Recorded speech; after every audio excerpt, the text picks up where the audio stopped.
라는 말씀으로, 극히 작은 자니이다 라는 말씀으로 잠깐 말씀을 나누겠습니다. 성경은 우리가 사용법이지 암기법이 아닙니다. 이 말은 많이 안다고 해서 내가 잘 사는 것이 아니라 하나님의 말씀을 잘 사용해야 잘 사는 거예요. 우리 한국 사람들이 물건을 사면 절대 매뉴얼을 잘 안 보는 은사들이 있어요. 예. 그러니까 사용 설명서만 보면 금방 알 수 있는 것도 AS 센터에다가 전화해서 호통을 치는 사람들이 우리 한국 사람들이죠. 성경도 마찬가지예요. 다 기록되어져 있거든요. 우리가 살아가면서 정말 우리가 어떻게 살아야 될지를 잘 기록되어져 있는데 우리가 그것을 잘 쓰질 못해요. 이번에 기도원에서 우리 강사 목사님하고 교제를 나누는데 제가 은혜가 되는 내용이 있어서 거기도 한 50명 정도 되는 시골 교회예요. 한 50명, 60명 정도밖에 되지 않는 교회인데 아까 얘기한 어머니 어제 별세한 그 목사님인데 그런데 그 교회가 20군데를 선교해요. 20군데를 12개 교회를 지원하고 개척교회를 이제 한 8년 됐다 하더라고요. 그리고 8분의 선교사님에게 후원을 해요. 굉장히 도전이 됐어요. 우리 교회는 사이즈가 아닙니다. 크기가 아니에요. 진정한 크기는 어떻게 하나님의 말씀대로 사느냐지 덩치 큰 게 그 교회의 사이즈가 아니에요. 그래서 그 청년이 한 명 있는데 사업을 하는데 그 청년이 매년 초에 기도 제목을 써올리는데 그렇게 써올린대요. 하나님, 이번 돌아오는 성탄절에 1,000만 원 헌금하게 해주세요. 청년이요. 30대 청년이. 헌금을 이야기하는 게 절대 아니에요. 근데 그 친구가 정말 연말 성탄절이 되면 1,000만 원을 헌금한대요.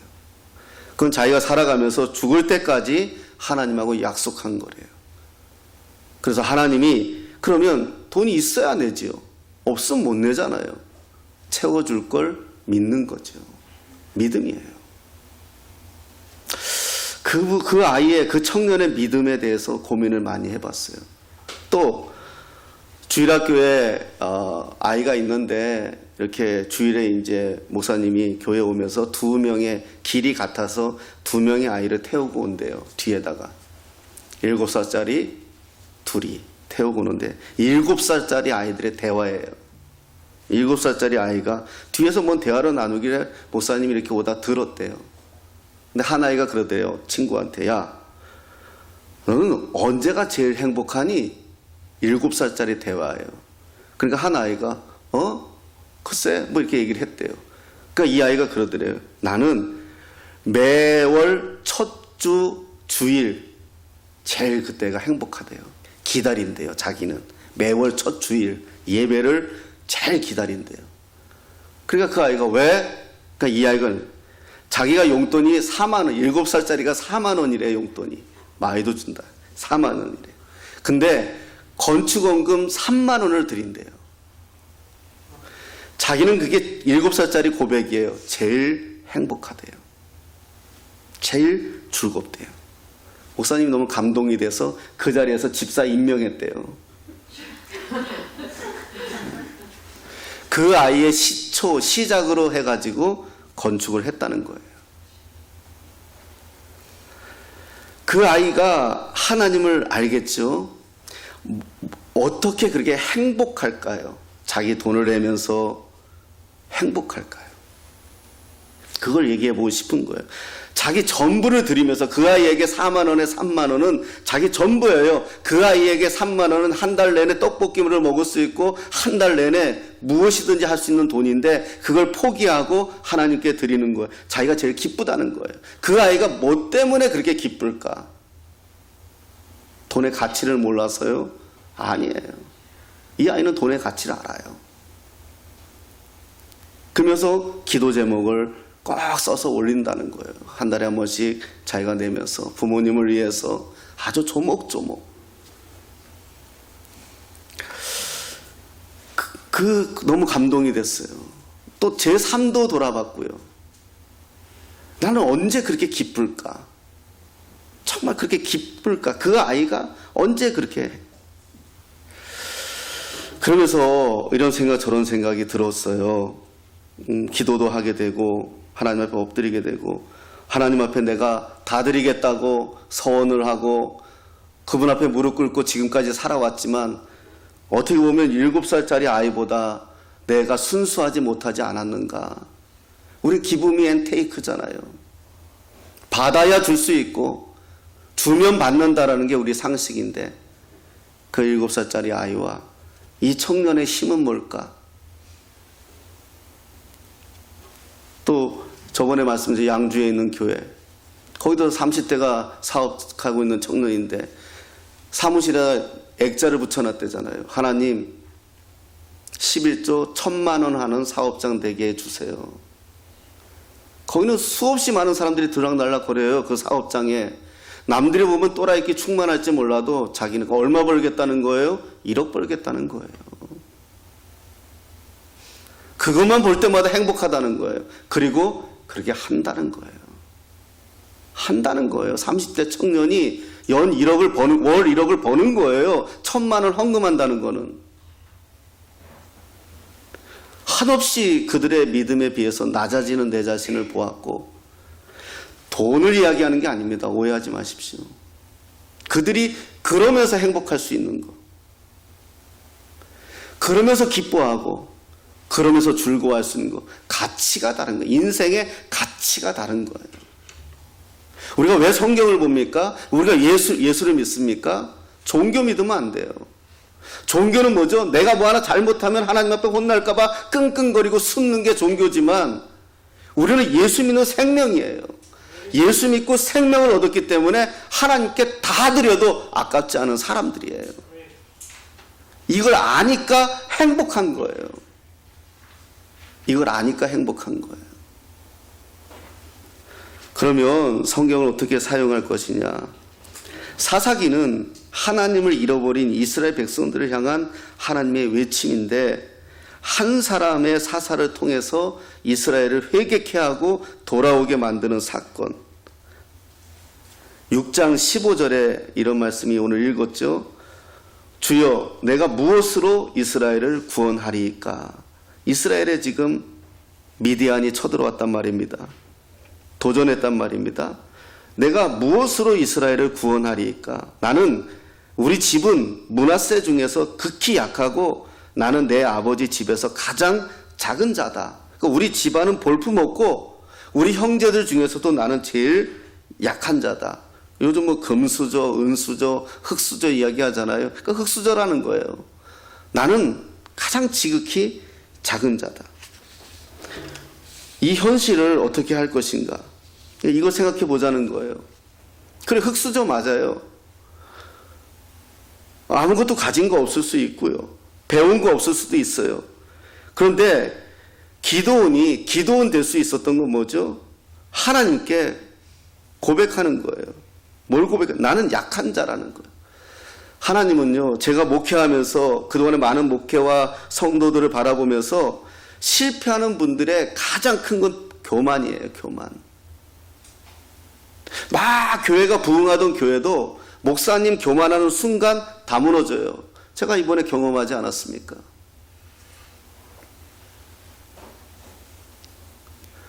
막 집안이 막 살아나는 집안도 갑자기 가장이 교만해지고 엉뚱한 길로 가면 무너지는 거예요. 하나님이 기쁜 것이 무엇입니까? 내가 무엇으로 구원을 하겠습니까? 나는 극히 약하고 나는 가장 작은 자입니다. 여기서부터 우리는 출발하는 거예요. 예? 난 가장 작은 자입니다. 난 아무것도 없습니다. 난 도와줄 사람도 없고 함께할 사람도 없습니다. 고백하는 거예요. 6장 34절에 이렇게 이야기합니다. 여호와의 영이 기드온에게 임하시니 기드온이 나팔을 불매 아비에셀이 그의 뒤를 따라 부름을 받으니라. 아멘. 여호와의 영이 기드온에게 임하시니. 자, 이게 시작이에요.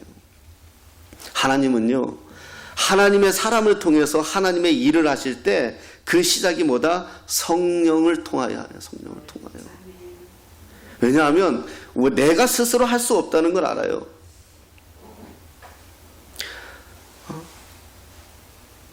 내가 연약한 존재라는 것을 우리는 고백하게 되잖아요. 사실 그렇잖아요. 그런데 그러기에 하나님이 기드온을 통하여 일하시기 위해서 성령을 주시는 거예요. 성령이 임해야 돼요. 그럼 어떻게 한다? 여기도 보니까 제가 청년 사역할 때 항상 했던 말이 무슨 말이냐? 이 시대는요, 능력 있고 힘 있는 사람이 리더 아니에요. 사람 잘 끌어모으는 사람이 리더예요. 사람을 잘 품는 사람이 리더예요. 나무같이 수많은 새들이 왔다가 쉬다가 가는 사람이 리더지, 옛날처럼 나를 따르라 하는 시대가 아니에요. 아무도 안 따라요.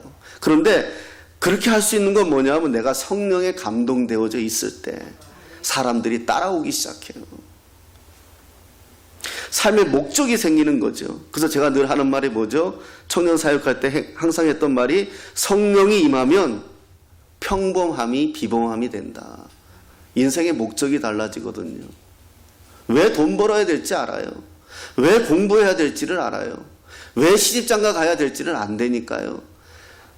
그냥 돈 벌고 그냥 인생 사는 게 아니라 하나님 경험하고 나잖아요. 하나님 알게 되잖아요. 아이들이 바뀌어요. 변해요. 저는 청년 사역하면서 무던히 그걸 많이 봤어요. 인생이 변하는 거, 삶이 변하는 거. 제가 청소년 사역할 때 우리 아이들 안에서 그 일진 애들도 있었고요. 별 아이들 다 많아요. 엄마 아빠의 핍박에 못 이겨 교회에 와서 앉아 있지만 별 희한. 근데 그 아이들이 하나님만 만나잖아요. 예수님만 만나잖아요. 달라져요. 어떤 아이가 있었냐면 일진이었어요. 얘는 학교 앞에서 삥 뜯는 아이예요. 그래서 그 아이를 아는 학부모님들이, 우리 집사님들이 저한테 와서 걔 교회 못 나오게 좀 해달라고 엄청 저한테 말씀했던 적도 있어요. 그런데 그 아이를 교회가 품지 못하면 그게 교회냐고. 입맛에 맞는 사람들하고만 같이 살 것 같으면 그게 교회냐고. 동아리지. 품어야 됩니다. 품어주세요. 그래서 그 아이를 품고 했어요. 근데 그 아이가 일진의, 그 옛날에 일진이라고 하면 알아요. 학교 앞에서 애들 삥 뜯고 하는 애들. 근데 이 아이가 누구한테 꼽혔느냐? 우리 성가대, 거기 이제 고등부에도 성가대가 있었어요. 갑자기 우리 그 유은영 선생님도 갑자기 생각이 나네. 그 일리노이주에서 바이올린 하고 오셔가지고 성가대장 해주셨는데, 내가 설교 중에 하여튼 음악하는 것들은 머리가 안 좋다 그랬다 얼마나 혼났는지 몰라요. 자오지가. 그 아이가 이쁜 애가 있었어요. 이쁜 아이가 있어요. 여자아이가. 제가 봐도 이뻐요. 네, 근데 얘가 걔한테 반한 거예요. 얘는 교회 오는 게 얘 때문에 오는 거예요. 엄마의 핍박에도 못 이겨서 오지만. 좋아하는 거예요. 엄청 좋아하는 거예요. 저한테 고백을 하더라고요. 그래서 내가 그랬지. 야, 좋아하면 좋아한다 그래. 어때? 남자가 너 일진이잖아. 그런 패기도 없어? 그랬더니 가서 좋아한다 그랬어요. 그러니까 이 여자아이가 나한테 또 와서 그때 내가 전도사 때 전도사님 그랬더니 제가 나 좋아한다 그러는데 나 쟤 싫어요, 무서워요 이러는 거여서, 야 그래도 있지, 사람을 좀 고치자. 네가 싫다고 하면 쟤 상처받고 교회 떠나면 언제 예수 만나겠니? 그래, 내가 네 사랑을 받아줄게. 그런데 너 학교에서 10등 안에 들어야 돼. 그리고 내가 가는 대학에 네가 들어온다면 내가 심각하게 너하고 만나는 걸 생각해 볼게. 얘 공부 엄청 잘하는 기집애였거든요. 중대 갔어요. 중대 사진학과 갔는데 지가 공부 잘하는 애인데 사진 좋다고 사진을 갔어요. 얘가 그다음부터 공부하기 시작하는 거예요. 얘한테 사귀려고. 근데 어느 날 저한테 전화가 왔어요. 전사님, 전사님 드디어 제가 쌍코피 터졌어요. 제가 인생 살다가 공부하다가 쌍코피 터진 거 처음이래요. 중대는 못 갔지만 괜찮은 서울에 인서울 했어요. 사귀지는 않았어요. 근데 그 아이가 그러는 과정에서 하나님을 만나고 바뀐 거죠. 정말 하나님 앞에 바뀐 거죠. 통곡하며 떼굴떼굴 구르면서 수련회 가서 기도하는데 그 아이가 저한테 그러더라고요. 야, 너 어떻게 무슨 마음으로 그렇게 기도했냐? 안 쪽팔렸느냐? 애들 앞에서. 그랬더니 그냥 자기가 잘못한 게 생각나더래요. 그냥 자기가 너무너무 잘못한 게 생각나더래요. 앞에만 있다면 무릎 꿇고 다 빌고 싶대요. 그래서 회개하면서 예수 만나고 청년 생활 잘했어요. 여러분, 성령이 임하면 바뀌어요. 삶의 목적이 바뀌어요. 학교 앞에서 삥 뜯던 아이가 성령이 임하니까 공부를 하기 시작하고 인생의 목적이 생기기 시작하고 하나님 앞에 내가 어떻게 살까 고민하기 시작하더라고요. 35절에 여호와의 영이 기드온에게 임하시니 어때요? 사람이 붙어요. 하나님은요, 사람을 붙여줘요. 그 사람, 좋은 사람들 걷어차지 마세요. 하나님이 붙여준 사람들, 나의 어떤 이익과 나의 어떤 것으로 인해서 멀리하지 마세요. 사람을 통해 결국 나를 위로하는 사람도 사람이고요. 결국 나를 격려하는 사람도 사람이에요. 나에게 상처 주는 사람도 사람이지만 결국 사람이에요. 성령이 임하는 사람들의 특징이 뭐냐? 16절이에요. 여호와께서 그에게 이르시되 내가 반드시 너와 함께 하리다. 함께 한다, 하나님이. 성경의 인물들이 그랬어요. 모세가 그랬고 여호수아가 그랬고 오늘 기드온이 그랬어요. 하나님이 함께 해주세요. 저도 이번에 기도하면서 다시금 처음 제가 주님 앞에 내가 너와 함께 할 것이다. 좌로나 우로나 치우치지 말아라. 내가 너를 낳았다. 오늘날 내가 너와 함께 할 것이다. 그런 내용의 마음이었는데 그런 마음이었어요. 내가 너와 함께 하고 있잖아. 그래, 우리 넘어질 때도 있어요. 그래, 우리 쓰러질 때도 있어요. 그래요, 우리 자존심이 어느 날 엄청 망가져가지고 정말 마음이 불편할 때도 있어요. 그런데 그럼에도 불구하고 그분이 나하고 동행하고 있다는 거예요. 출애굽기 3장 12절에 이런 말씀이 있어요.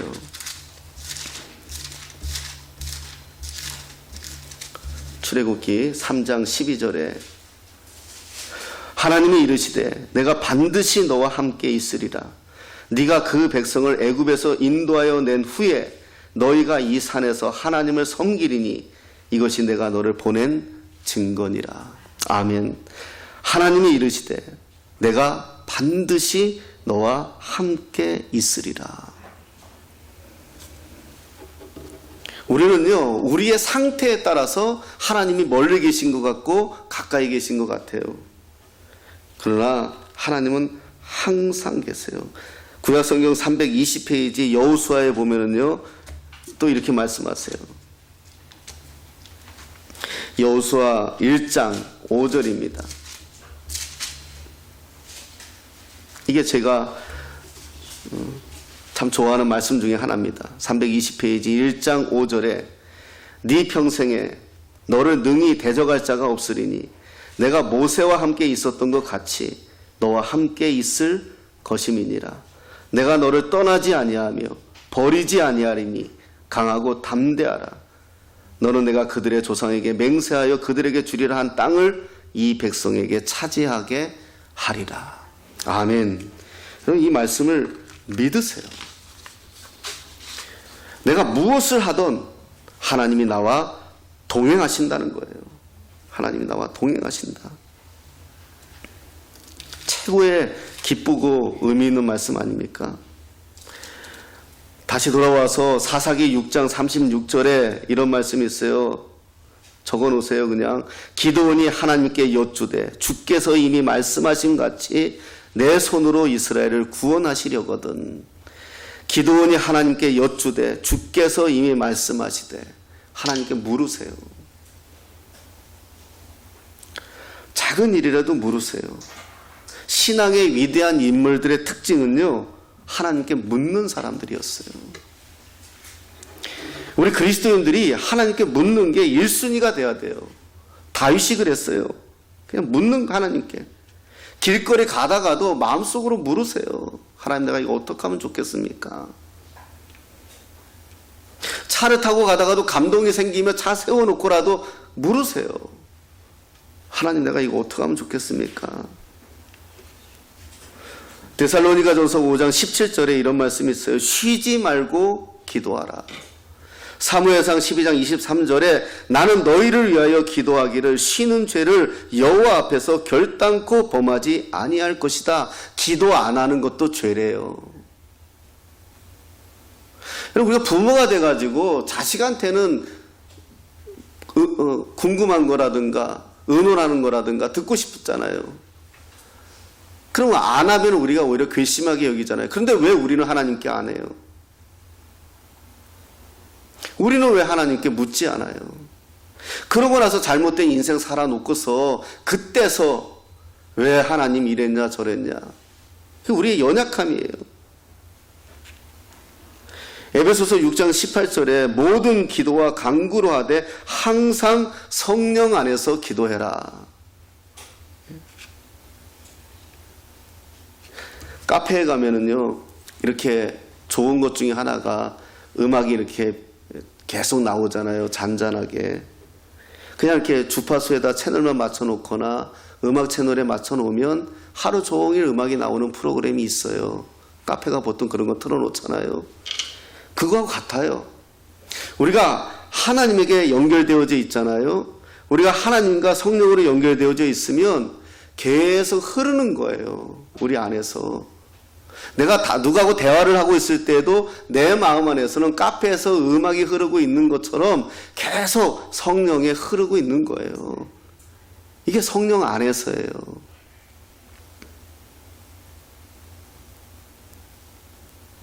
제가 늦은 밤까지 잠이 안 와서 기도를 하잖아요. 기도를 하는데 한참 기도하는데 엄청 갑자기 죄송해요, 전문 용어인데 또라이기가 충만한 건지 잠이 안 와서 약간 정신이 해이한 건지 즐거워지는 거예요. 몸은 되게 피곤한데 막 마음이 흥분되고요. 막 즐거워지는 거예요. 정말 즐겁더라. 그냥 기쁘더라고요. 이게 그냥 항상 기뻐하라구나 라는 생각이 들어서 쉬지 말고 기도하라는 거구나 이런 마음이 들었어요. 그냥 즐거워지면서요. 막 안에서 뭐가 그냥 입안에 우리가 베스킨라빈스 가면은 제가 좋아하는 아이스크림 하나가 있는데 시퍼렇게 생긴 건데 입안에서 탁탁탁 터지는 거거든요. 그것처럼 내 안에서 뭐가 퍽퍽퍽퍽 터지는 거예요. 그래서 내가 막 즐거워지는 거예요. 몸은 피곤한데 막 즐거워지고 기뻐지는 거예요. 그거는요, 신학 무슨 학위가 필요가 없고요. 뭐 어떤 나의 위치도 필요 없고요. 그냥 기도하면서 내 안에서 이렇게 막 즐거워지는 거예요. 그러던 중에 제가 기억이 나는 한 책이 있었어요. 엔조이 미라는 책인데 아빌라 테레사라는 사람이 쓴 책이에요. 그 내용이 이런 내용이에요. 다시 찾아봤는데 그래서 당신의 입에서 나오는 두 마디가 내 삶을 바꾸었어요. 나를 즐기렴. Enjoy me. 나를 즐기렴. 기도의 끝에 그분이 노래하실 때 그분은 내 삶을 바꾸셨어요. 나를 즐기렴. 계속 주님은요, 우리에게 메시지 주시는 게, 저에게 메시지 주시는 게 즐기라는 거예요. 나를 좀 즐기라는 거예요. 우리가 신앙생활하면서 종교적 신앙생활하면 안 되는 거거든요. 줄기는 기쁘라는 거예요. 기쁘세요. 우리 인생이 돈이 있어서 기쁜 건 돈이 떨어지면 없어지는 거고요. 건강이 있어서 기쁘면 건강이 없어지면 안 기쁜 건데, 세상이 주는 건 기쁨이 그래서 유한한 거예요. 어떤 존재로 기뻐지는 건 그 사람이 나를 떠나면 슬퍼지잖아요. 근데 주님으로 기뻐지는 것은 무한히 기쁜 거예요. 그냥 기쁜 거예요. 그냥 내가 새벽에 웃었다니까요. 그냥 웃음이 나고요. 그냥 다시 내가 내 안에 있는 어그러지고 삐뚤어지고 잘못된 것들, 더러운 것들이 다 해소되는 느낌이 드는 거예요. 그냥 기쁜 거예요. 그냥 기쁜 거예요. 그렇게 그 생각을 해서 내가 언제 이렇게 기뻐해 봤지? 요즘 들어 내가 언제 이렇게 기뻐해 봤지? 늘 스트레스와 늘 뭔가 내 안에 묵직한 것과 늘 내가 이렇게 부딪히는 것들 속에서 안 그런 척하고 살았는데 내가 언제 이렇게 기뻤지? 그냥 방구석에 엎드려가지고 기도하는데 웃음이 나는 거예요. 그냥 기쁜 거예요. 여러분 기뻐하세요. 우리가 기뻐하시기 위해서 예수님이 십자가에서 죽으셨는데 우리는 왜 다른 것들을 붙들고 있으면서 기뻐하지 못하냐는 거죠. 그게 제가 든 거예요. 성령이 내 안에 계시면 그 성령은 하나님의 영이기에 하나님으로 충만한 내가 무엇 때문에 기쁨을 잃고 사는가? 우린 누가 툭 치면 견디지 못하잖아요. 참지 못하잖아요. 근데 그때는요, 누가 나를 좁혀도 난 기쁠 것 같아요. 그 순간은요. 이런 거구나. 항상 기뻐하라가. 기쁜 거예요. 우리가 살면서 얼마나 우리가 이 기뻐하지 못하는 인생을 사는가 이런 생각이 들었어요. 늘 부딪히고 쪼달리고 스트레스 받고 정말 주님이 우리에게 원하시는 건 무엇일까? 당신이 십자가에서 피를 쏟으시면서까지 우리를 구원해내시며 우리를 생명의 자리에 앉힌 이유가 무엇일까? 아직도 여전히 그 과거에 그거 붙들고 살고 있으면서 아닌 척하고 살아가는 것이 아니라 진짜 기뻐. 그 아이가 7살짜리 아이가 다 드려도 남들 떡볶이 먹을 때 옆에서 쳐다보면서 같이 먹고 싶은 그 마음을 포기하면서까지도 드리면서 그 기쁜 게 뭘까요? 그 행복이 뭘까요? 나는 지극히 작은 자입니다. 별거 아닌데 폼 잡고 살았고요. 별거 아닌데 자존심 가지고 살았고요. 그러면서 제 마음에 드는 게 7장에서 해결해 주시더라고요. 사사기 7장 2절에 보니까 이렇게 말씀합니다. 372페이지 사사기 7장 2절에 여호와께서 기드온에게 이르시되, 4절에 여호와께서 또 기드온에게 이르시되, 5절에 또 여호와께서 기드온에게 이르시되, 7절에 또 여호와께서 기드온에게 이르시되, 8절에 또 그 밤에 여호와께서 기드온에게 이르시되, 계속 말씀하시는 거예요. 하나님이 계속 말씀을. 우리는 하나님께 드릴 것만 있지 하나님이 말씀하시는 걸 듣는 귀가 약해요. 그러니까 자기 소견에 오른 대로 사는 거거든요. 그 상황이 되니까, 그 기쁨이 되니까, 그 즐거움이 되니까 들리기 시작하는 거예요. 하나님의 말씀이. 지금 이 자리에 앉아 있어도 내 안에 스트레스가 있고 내 안에 뭔가 부딪힘이 있고 내 안에 묵직함이 있으면 안 들려요. 내 마음이 지금 기쁘고 하나님으로 기쁘고 내가 하나님으로 즐거워지면 들리기 시작하는 거예요. 하나님의 말씀이. 이르시되 이르시되 이르시되 막 그냥 쏟아주시는 거예요. 막 정신이 없을 정도로요. 여러분 이거 경험해 보십시오. 우리 인생에서 하나님이 계속 말씀하시는. 여러분 문제가 있잖아요. 우리 인생에 문제 없는 사람이 어디 있어요?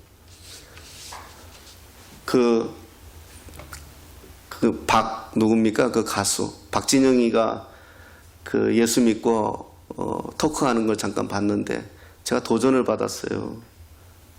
자, 어떤 할머니 그림을 하나 보여주더라고요. 나요 지극한 할머니.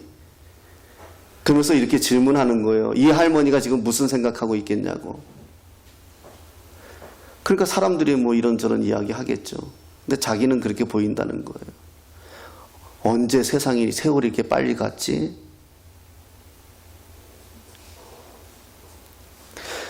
그 가수 박진영이가 깨달은 게 그거예요. 우린 다 죽는다는 거예요. 다 죽는다는 거예요, 결국은.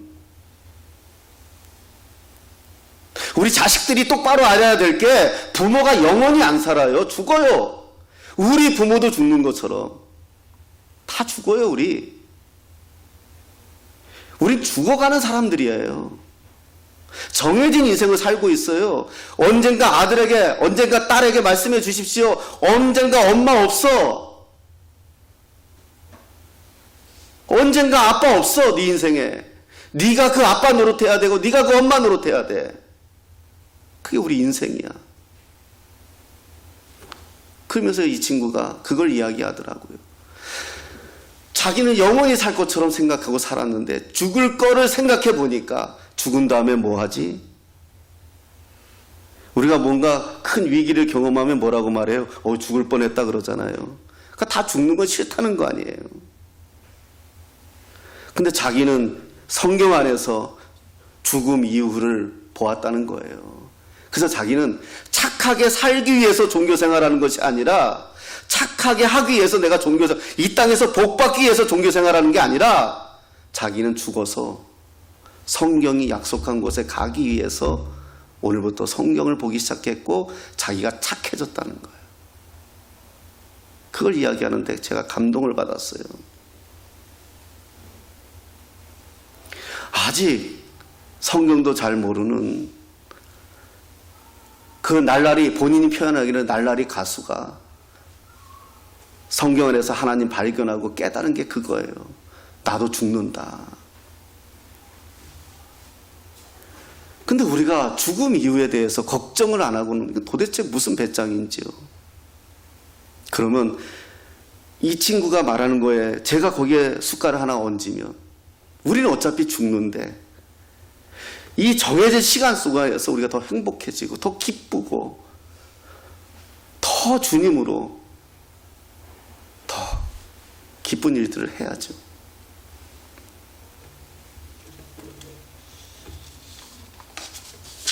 하나님께서 기드온 한 사람을 통해서 이스라엘을 바꾸셨어요. 사사기 8장에 보면 기드온이 죽인 왕들에 대해서 나와요. 지극히 작은 자라고 고백했던 그 사람에게 하나님이 만나주시고 말씀하시고 성령을 통하여 이스라엘을 바꿔요. 8장 28절에 보면 이런 말씀이 나옵니다. 8장 28절에 미디안이 이스라엘 자손 앞에서 복종하여 다시는 그 머리를 들지 못하였으므로 기드온이 사는 40년 동안 그 땅이 평온하였더라. 기드온이 살아있는 동안은 아무도 이스라엘을 건들 수 없었다는 거죠. 그만큼 하나님과 함께하는 사람이었어요.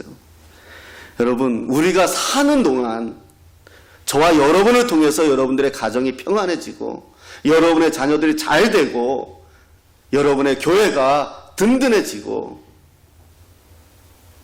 이 복을, 이 은혜를 누려야 되지 않겠습니까? 내가 사는 날 동안이라도 우리 자녀들이 복을 받아야 되고 우리 가정이, 우리 가문이 복을 받아야죠. 그러기 위해서 우리를 이 땅에 보내주시지 않았겠습니까? 우리 얼마 남았을까요? 우리 인생이 얼마 남았을까요?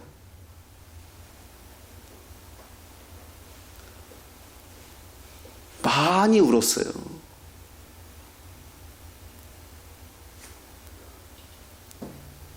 오늘 본문의 시작이 뭐였습니까? 나는 지극히 약한 사람입니다. 나는 가장 작은 자입니다.